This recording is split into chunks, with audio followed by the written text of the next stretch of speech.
All right, so part 4 is about solving one-step and two-step linear equations with word problems. So number 1, Vivian's science class is doing a fun experiment.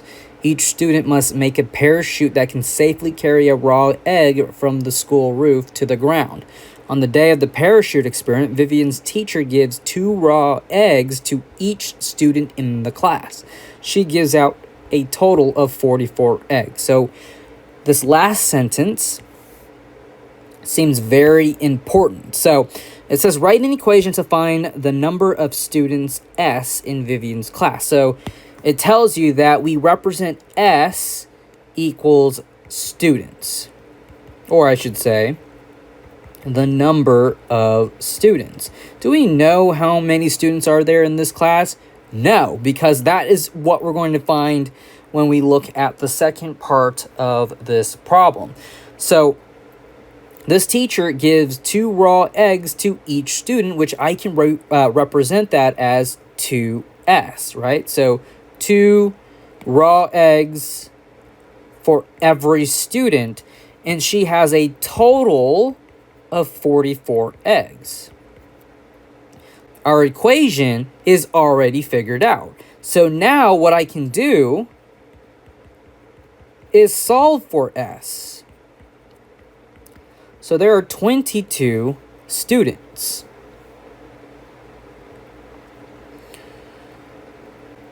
Number 2, Victor wants to learn to snowboard. He went to Snowy Ridge Mountain and rented a snowboard for $35, then took 5 hours of group snowboarding lessons. Victor paid $175 in all. So the first part says, write an equation to find how much Snowy Ridge charges, which we represent X for each hour of group snowboarding lessons. So X represents the charge for each hour. So how do we write this equation? So we can see that this last sentence here, he went to Snowboard Ridge Mountain and rented a snowboard for $35, then took 5 hours of group snowboarding lessons. Victor paid $175 in all. So the total should be $175. What is that $175 about? Well, it's about money. So your equation should be all about money.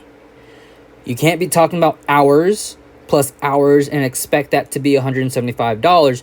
The equation needs to make sense. So how are we going to write this equation? Okay, so again, our total is $175. This person rented a snowboard for $35, so that's going to be our initial cost. So he paid $35 up front, and then, well, we have 5 hours of group snowboarding lessons. So if we know that X represents the charge for each hour, we can say that it's 35 plus 5x. Okay, now, how much does Snowy Ridge charge for each hour of group snowboarding lessons? That's what we're trying to figure out. That's our x value. So 35 plus 5x equals 175. I'm going to go ahead and subtract both sides by 35. So 5x equals, okay, so we have 0. That's 4. That's 140. I'm going to divide both sides by 5. Does 5 go into 14 evenly? No, but it goes into 14 2 times, right? So 5 goes into 14 2 times. I write a 2 above. And then I do 5 times 2. That's 10. I'll subtract, so that's going to be 4. Then I drop down the 0. And then say how many times does 5 go into 40? Well, 5 goes into 40 8 times. And then we have a remainder of 0. So that means we charge $28 for each hour.